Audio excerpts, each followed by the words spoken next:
प्यारे साथियों, कैसे हैं आप सभी दोस्तों। हम बात करेंगे रीजनिंग के एक और मोस्ट इम्पोर्टेंट क्वेश्चनों की सीरीज में। तो इन टॉप टॉप 10 क्वेश्चनों में से आप कितने क्वेश्चन सही कर पा रहे हो, मुझे कमेंट में जरूर बताना। और दोस्तों वीडियो के एंड तक बने रहना, जिससे कि आपको भी दोस्तों रीजनिंग में अभी जो पीटेट का एग्जाम है, बीएसटीसी का एग्जाम है दोस्तों, यूपी पुलिस का भी एग्जाम है और भी बहुत सारे एग्जाम हैं, तो उन सभी में एक क्लासें आपको रामबाण साबित होने वाली हैं। तो चलिए दोस्तों स्टार्ट करते हैं अपनी रीजनिंग की मोस्ट इंपॉर्टेंट क्लास को। देखिए आज का अपना पहला क्वेश्चन, दर्पण प्रतिबिंब ज्ञात करें। ध्यान रखना, जब भी मिरर इमेज से संबंधित क्वेश्चन आए तो आप इस बात का हमेशा ख्याल रखना कि मिरर इमेज में क्या होता है कि जो जिसका होता है उसका हमेशा उल्टा लेकर चलना है। और वो भी क्या है दोस्तों, कुछ ऐसे अक्षर हैं जिनका उल्टा नहीं होता है, जैसे कि यू है, यू का मिरर इमेज कोई उल्टा नहीं होता है, ए का मिरर इमेज कोई उल्टा नहीं होता, एक्स का मिरर इमेज कोई उल्टा नहीं होता है, वाई का भी उल्टा नहीं होता। तो इस प्रकार से जब मिरर इमेज आ जाए अक्षरों में, तो इन शब्दों को ध्यान रखना, इनका कोई उल्टा मिरर इमेज नहीं होता है। बल्कि ऐसे क्वेश्चन जब भी आ जाए तो देखिए हम मिरर इमेज बनाते हैं। तो ये जो क्वेश्चन है, इस क्वेश्चन का तुम्हें मिरर इमेज अगर बनाना है तो तुम क्या कर सकते हो, तो तुम यहाँ पर इनको ऐसे करके, ये ऐसे तो बना हुआ है, तो यहाँ पर देखिए एक तरफ ये रंगा हुआ है, तो यहाँ से इसको देख लेंगे कि ये इस साइड से रंगा हुआ है, बल्कि इस साइड से ये ऐसे है। तो जब भी ऐसा मिरर इमेज आपको बनाने को आ जाए तो आपको क्या करना है, सबसे पहले इन्हीं की तरह एज इट इज रख लेना है। ये लीजिए, ये रख दिया। तो ये जैसे ही एज इट इज हो जाए तो इसको एक साइड से तो हमें क्या करना है, रंग करना है। तो ये लीजिए सर, हमने इसको रंग दिया। तो ये देखिए यहाँ पर ये रंगा हुआ है, बल्कि इस बार ये यहाँ पर नहीं रंगा जाएगा, बल्कि इसको इस साइड से तो रंग देना है। तो ये लीजिए सर, ये हमारा कलर हो गया। और इस साइड से जो होगा उसे क्या करना है, इस साइड से ऐसे निकाल देना है। तो ऐसा मिरर इमेज कहाँ पर है, तो देखिए ये भी नहीं है, ये भी नहीं है, ये भी नहीं है, मगर ऑप्शन नंबर फर्स्ट में जब तुम देखोगे तो तुम्हें देखने को मिल जाएगा, जो ऑप्शन नंबर फर्स्ट होगा वही हमारा करेक्ट आंसर हो जाएगा। क्योंकि मिरर इमेज जब भी आता है, वो मैंने क्या कहा था आपको, हमेशा इनको उल्टा लेकर चलना है। उल्टा मिरर इमेज जैसे ही तुम बनाओगे तो ये दोस्तों निकल कर आ जाएगा। तो option number first is the correct answer. चलिए नेक्स्ट क्वेश्चन पर डिस्कस करते हैं। अगला क्वेश्चन देखिए, ये रहा हमारा नेक्स्ट क्वेश्चन।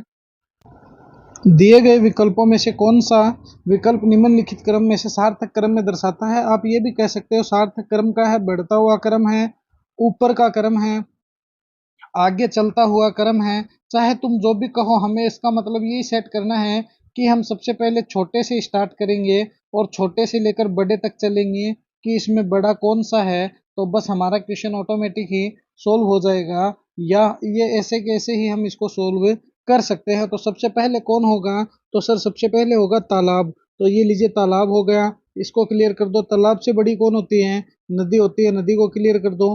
फिर दोस्तों कौन होता है, फिर होता है सर समुद्र। और सबसे बड़ा होता है दोस्तों महासागर, जैसे कि अटलांटिक महासागर है। आज भी उसका जो टाइटेनिक डूबा था उसका रहस्य कोई नहीं सुलझा पाया है। तो दोस्तों सबसे बड़ा हो जाता है ये। 2341 कहाँ पर है, तो देखिए यहाँ पर कहीं भी नजर नहीं आ रहे हैं, मगर ऑप्शन नंबर 2 में देखोगे तो दोस्तों 2341 जो है वो हमारा क्या हो जाएगा, करेक्ट आंसर हो जाएगा। तो 2341 is the correct answer. Option number second is the correct answer. तो ये सेकंड जो बनेगा दोस्तों, यही हमारा क्या होगा, करेक्ट आंसर बन जाएगा। चलिए नेक्स्ट क्वेश्चन पर चर्चा करते हैं। कितने क्वेश्चन आपके सही हो रहे हैं मुझे कमेंट करके जरूर बताना, क्योंकि आप जब कमेंट करते हो तो बहुत खुशी मिलती है कि स्टूडेंट अभी पढ़ने में सक्षम है। चलिए अगला प्रश्न देखिए, ये रहा हमारा नेक्स्ट क्वेश्चन। देखिए इस क्वेश्चन को, दिए गए विकल्पों में से उसको चुनिए जो इस अनुक्रम को पूरा कर दे। तो दोस्तों हमें क्या है, सीरीज से संबंधित क्वेश्चन है। सीरीज से संबंधित जो भी क्वेश्चन आते हैं वो ऐसे ही अनुक्रम से संबंधित आते हैं। तो इन अनुक्रम को पूरा करने के लिए कोई खास ट्रिक नहीं है। सबसे पहले आपको ये करना है कि इनको लिखना है। ये लीजिए सर, हमने इनको लिख लिया। और दोस्तों लिखने के बाद तुम्हें ये दिमाग लगाना है कि इनमें रिलेशन क्या है। एक बात आपको मैं क्लियर कर दूं कि जब भी आपको 3 या 4 की श्रृंखला आ जाए तो उसको आपस में ऐसे ही देख लेना है। अगर दोस्तों इससे बड़ी आ जाए तो इनको क्या करना है, टुकड़ों में तोड़ कर देखना है। अगर तुम इनको टुकड़ों में तोड़ने में सक्षम हो जाते हो तो बहुत ही इजी हो जाता है ये क्वेश्चन आप लोगों के लिए। तो चलिए अब इस क्वेश्चन को सोल्व करते हैं। सबसे पहले देखिए 4 है, 4 से 10 की तरफ चलिए, कितने हो गए, तो सर प्लस 6 हो गए। 10 से 22 की तरफ चल रहे हो, कितने हो गए, तो सर प्लस 12 हो गए। फिर दोस्तों 22 से 46 की तरफ चल रहे हो, तो तुम जब 22 से 46 की तरफ जाओगे तो कितने प्लस हो गए, तो फिर सर प्लस 24 देखने को मिलेंगे। और अब आगे क्या आ गए, तो सबसे पहले यहाँ देखिए, पहले प्लस 6 फिर 12 हो गए, तो मल्टीप्लाई 2 हो गया। बिल्कुल सर हो गया। फिर यहाँ से जाओगे तो मल्टीप्लाई 2 हो गया, बिल्कुल सर हो गया। अब 24 को तुम 2 से मल्टीप्लाई करोगे तो कितने आने चाहिए, तो सर 48 आने चाहिए। तो जब तुम दोस्तों 46 में 48 ऐड करोगे तो कितने हो गए, देखिए 8 और 6 कितने हो गए, तो सर 14 हो गए। अच्छी बात है, कितने बच गए, एक 4 और 4 8 और एक कितने हो गए 9। तो ये 94 कहाँ पर है, यही हमारा करेक्ट आंसर है, हो जाएगा। तो 94 तो सर ऑप्शन नंबर फोर्थ में है, तो ये ऑप्शन नंबर फोर्थ ही दोस्तों क्या हो जाएगा, अपना करेक्ट आंसर हो जाएगा। कैसे हो जाएगा, क्योंकि पहले +6 फिर +12 फिर +24, 24 का 2 गुना करते हैं 48 आ गया। तो जब तुम 46 में 48 ऐड करोगे तो हमारा 94 आ जाएगा, और ये 94 ही करेक्ट आंसर है, हो जाएगा। तो इस तरह से दोस्तों आप रिलेशन देखोगे तो कभी भी पीछे नहीं रहोगे, बल्कि हमेशा सबसे आगे निकल जाओगे। चलिए अगले प्रश्न पर डिस्कस करते हैं। नेक्स्ट क्वेश्चन देखिए, ये रहा हमारा next question. E F G है, आई जे के है, समानुपात एम एन ओ है, अनुपात क्वेश्चन मार्क है। इस क्वेश्चन मार्क के स्थान पर क्या आएगा वो हमें बताना है। तो दोस्तों इसको बताने के लिए बहुत ही हम इजी वे में सोल्व कर सकते हैं। सबसे पहले देखिए, अगर तुम्हें रीजनिंग का खिलाड़ी बनना है तो कोई दिक्कत वाली बात नहीं है, आपको सिर्फ और सिर्फ यही करना है कि एक तो सबसे ज़्यादा फोकस तो बोर्ड मास के नियम पर करना है कि बोर्ड मास का नियम क्या कहता है। उसके बाद दोस्तों ये भी ए से लेके जेड तक पूरा नॉलेज होना चाहिए। उसके बाद दोस्तों ए के सामने जेड आता है, बी के सामने वाई आता है, सी के सामने एक्स आता है, ई के सामने वी आता है, और अंग्रेजी वर्णमाला में डी के सामने डब्ल्यू आता है। इस तरह से भी आपको नॉलेज होना बहुत जरूरी है। और एक दोस्तों आपको स्क्वायर और क्यूब के नियम बहुत इंपॉर्टेंट हो जाते हैं रीजनिंग को सॉल्व करने के लिए। तो देखिए मैं आपको बताता हूँ। सबसे पहले आपको ये करना है कि ई एफ जी करिए, ये लीजिए सर ई एफ जी हो गया, अनुपात आई जे के हो गया, ये लीजिए समानुपात एम एन ओ हो गया। तो आगे क्या आएगा वो हमें बताना है। तो कोई बड़ी बात नहीं है, बताने के लिए हम आराम से बता सकते हैं। सबसे पहले तुम यहाँ से रिलेशन निकाल लो कि ई है, ई से तुम आई की तरफ चलो, क्या हो जाएगा, तो देखिए एफ जी एच और आई। तो ई कितने पे आता है 5 पे, आई कितने पे आता है 9 पे, तो इसका मतलब सर +4 हो गया, बिल्कुल हो गया।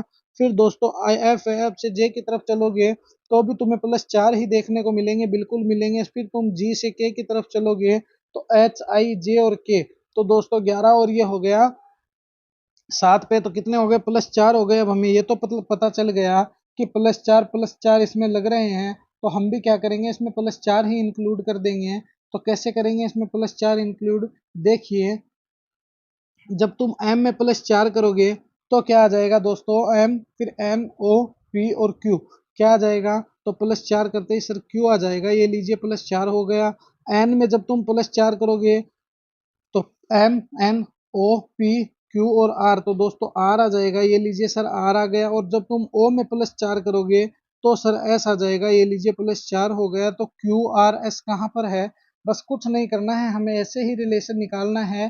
तो क्यू आर एस तुम्हें ऑप्शन नंबर थर्ड में नजर आ रहा है क्या, बिल्कुल सर आ रहा है। तो ये क्यू आर एस ही अपना क्या हो जाएगा, करेक्ट आंसर हो जाएगा। तो option number third is the correct answer. तो ये क्यू आर एस जो है दोस्तों, ये हमारा क्या है, करेक्ट आंसर हो गया। तो Q R S is the correct answer. चलिए अगले प्रश्न पर डिस्कस करते हैं। नेक्स्ट क्वेश्चन देखिए, ये रहा हमारा नेक्स्ट क्वेश्चन।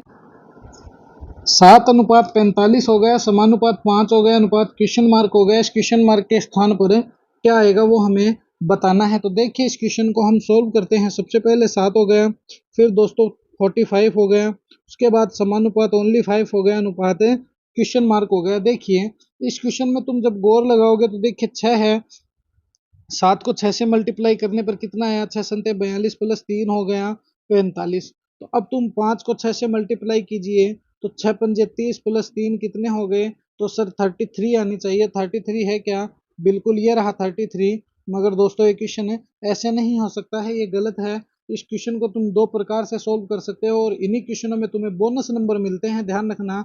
जिस क्वेश्चन के 2 या 3 आंसर निकल रहे हैं, या फिर जो क्वेश्चन तुम सोल्व ही नहीं कर पा रहे हो, जिस क्वेश्चन का कोई आंसर ही नहीं है, उस क्वेश्चन को हम हमेशा क्या कहते हैं, बोनस क्वेश्चन कहते हैं। और इस क्वेश्चनों के तुम्हें फ्री नंबर मिलते हैं। एक तो मैंने आपको ऐसे करके दिखा दिया, एक जब तुम इसको देखोगे तो दोस्तों 7:45 अनुपात 5 हो गया, समानुपात क्वेश्चन मार्क है। तो इस क्वेश्चन पर तुम जब गौर करोगे तो तुम साथ में कितने ऐड करोगे कि 45 आ जाए, तो सर +38 ऐड कर दिए, 45 आ जाएंगे। 5 में जब तुम +38 ऐड करोगे, 38 को ऐड करोगे तो दोस्तों कितने आ जाएंगे, 43 आ जाएंगे। तो 33 भी है 43 भी है, तो ये दोनों ही क्वेश्चन इस क्वेश्चन के अकॉर्डिंग दोनों ही ऑप्शन है सही हो रहे हैं। तो दोस्तों ऐसे क्वेश्चनों को ध्यान रखना, बोनस क्वेश्चन कहते हैं। ये क्वेश्चन डालने का एकमात्र मकसद यही है कि जब भी ऐसे क्वेश्चन आ जाए तो तुम अगर इसका टिक भी नहीं लगा के आओगे तो भी तुम्हें बोनस मिल जाएगा। मगर ध्यान रखना, निकाल लेना अगर ऐसे क्वेश्चन मिले तो दोस्तों ऑप्शन दोनों ही उसमें सही कराना जो क्वेश्चन ऐसा दिया हुआ हो, क्योंकि इन क्वेश्चनों में हमेशा ध्यान रखना आपको फ्री के नंबर दिए जाते हैं बोर्ड के द्वारा। जो भी बोर्ड एग्जाम कराती है उनको फ्री के नंबर आपको ऐसे क्वेश्चनों में दिए जाते हैं। चलिए अगला प्रश्न देखिए, ये रहा हमारा नेक्स्ट क्वेश्चन। पुत्र है फिर भतीजा हो गया, पुत्री है फिर क्वेश्चन मार के क्या हो जाएगा वो हमें बताना है। तो सबसे पहले देखिए इसने पुत्र को भतीजा कैसे लिखा है। तो ध्यान रखना, किसी भी चाचा का जो भाई का जो लड़का होता है वो क्या लगता है, तो सर भतीजा लगता है। तो भाई की लड़की चाचा की क्या लगेगी, तो सर पुत्री जो है वो भतीजी हो जाएगी। क्या हो जाएगी, भतीजी हो जाएगी। तो ऑप्शन नंबर जो फर्स्ट है वही क्या हो जाएगा, करेक्ट आंसर हो जाएगा। जिस प्रकार पुत्र जो भतीजा बन सकता है तो पुत्री भतीजी भी बन सकती है। तो इनमें दोस्तों हमें यही देखना है कि मेल कौन सा क्वेश्चन खा रहा है, जो इसमें सेम इसकी कंडीशन को बयान कर रहा है वही क्वेश्चन हमारा क्या होगा, सही माना जाएगा। चलिए अगला प्रश्न देखिए, ये रहा हमारा नेक्स्ट क्वेश्चन है। देखिए इस क्वेश्चन को दिए गए विकल्पों में से लुप्त संख्या ज्ञात कीजिए। मिसिंग नंबर फाइंड करना है। मिसिंग नंबर फाइंड करने के लिए दोस्तों कोई खास ट्रिक नहीं होती है। ध्यान रखना, ऐसे क्वेश्चन जब भी एग्जाम में आएंगे वो किसी भी ट्रिक पर आधारित नहीं होंगे, बल्कि आपके माइंड पर आधारित होंगे। आपको ये दिमाग लगाना पड़ेगा कि इसमें एक क्वेश्चन मार्क है, इसका रिलेशन ऐसे है या फिर ऐसे नीचे की तरफ है, वो आपको देखना पड़ेगा। देखिए इसने 1 6 13 है, ऐसा क्या बना दिया, 6 8 6 है, फिर 6 10 6 4 हो गए और आगे क्वेश्चन मार्क हो गया।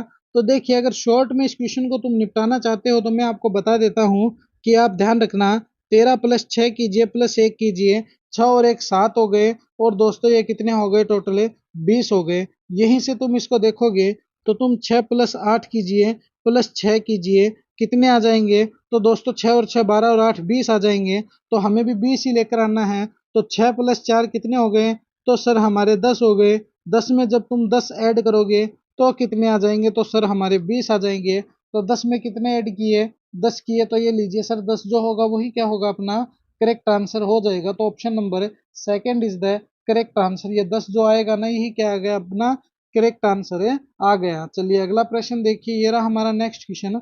बहुत ही अच्छा क्वेश्चन है। एक व्यक्ति अपने कार्यालय के उत्तर दिशा की ओर चलता है और बाईं ओर घूमकर फिर दाईं ओर घूम जाता है और दाईं ओर घूमकर वह किस दिशा में मुंह करके चल रहा है वो हमें बताना है। ऐसा क्वेश्चन दोस्तों कोई बड़ी बात नहीं है सोल्व करना, बस आपको एक ही ध्यान होना चाहिए, ऊपर की तरफ उत्तर होता है, नीचे की तरफ दक्षिण होता है, इधर होता है पूर्व और इधर होता है पश्चिम। तो ये तो मैटर सॉल्व हो गया। अब देखिए वह किस तरफ चल रहा है, ध्यान रखना उत्तर दिशा की ओर। तो सबसे पहले ये लीजिए कोई व्यक्ति यहाँ पर है, यहाँ से वह सीधा चल रहा है। फिर ये क्या बोल रहा है कि वह बाईं ओर घूमता है। तो देखिए बाईं ओर घूमता है तो दोस्तों इस साइड गया तो दाईं ओर, और इस साइड आया तो बाईं ओर। तो ये लीजिए देखिए इसको उत्तर की तरफ चलाते हैं हम।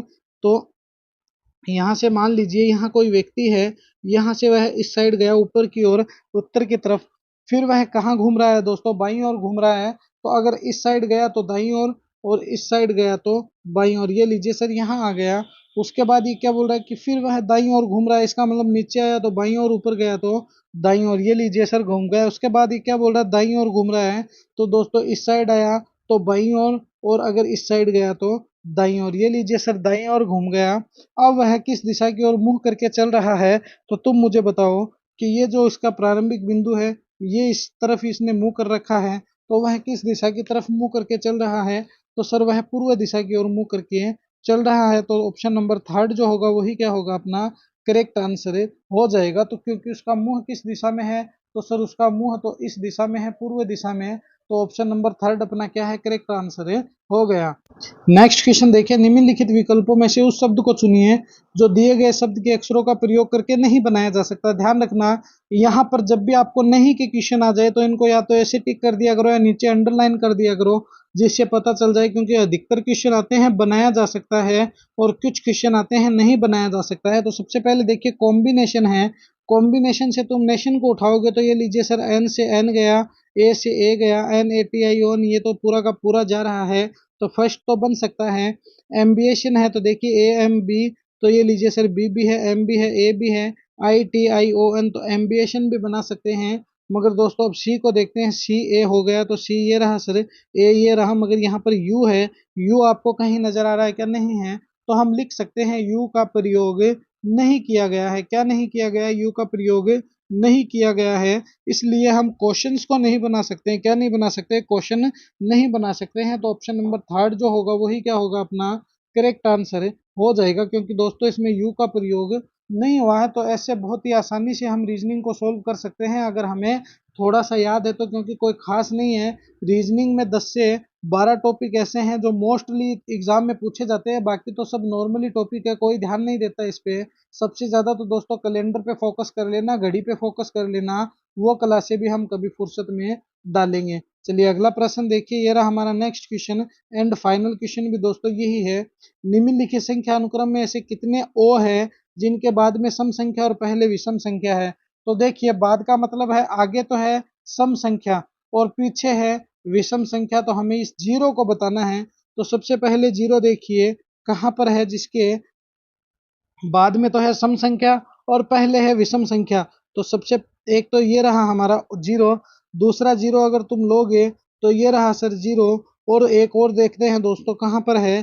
तो यहाँ से देखिए एक तो ये हो गया, दूसरा ये हो गया, और एक और अगर आप ध्यान दोगे तो सर हमारा यहाँ पर इसको हम ले सकते हैं कि जिसके बाद में तो है सम संख्या और पहले है विषम संख्या। तो दोस्तों देखिए इसे एक जब तुम गौर करोगे दोस्तों तो आपको ये नजर आ रहा है जिसके बाद में तो है कौन सी?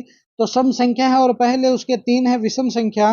तो इसमें कितने जीरो ऐसे हैं या ओ ऐसे हैं जिनके बाद में सम संख्या और पहले विषम संख्या है? तो दोस्तों तीन हो जाएंगे। कितने हो जाएंगे? तीन हो जाएंगे। तो ये थी दोस्तों आज की अपनी रीजनिंग की मोस्ट इंपॉर्टेंट क्लास। कैसी लगी ये क्लास मुझे कमेंट में जरूर बताना।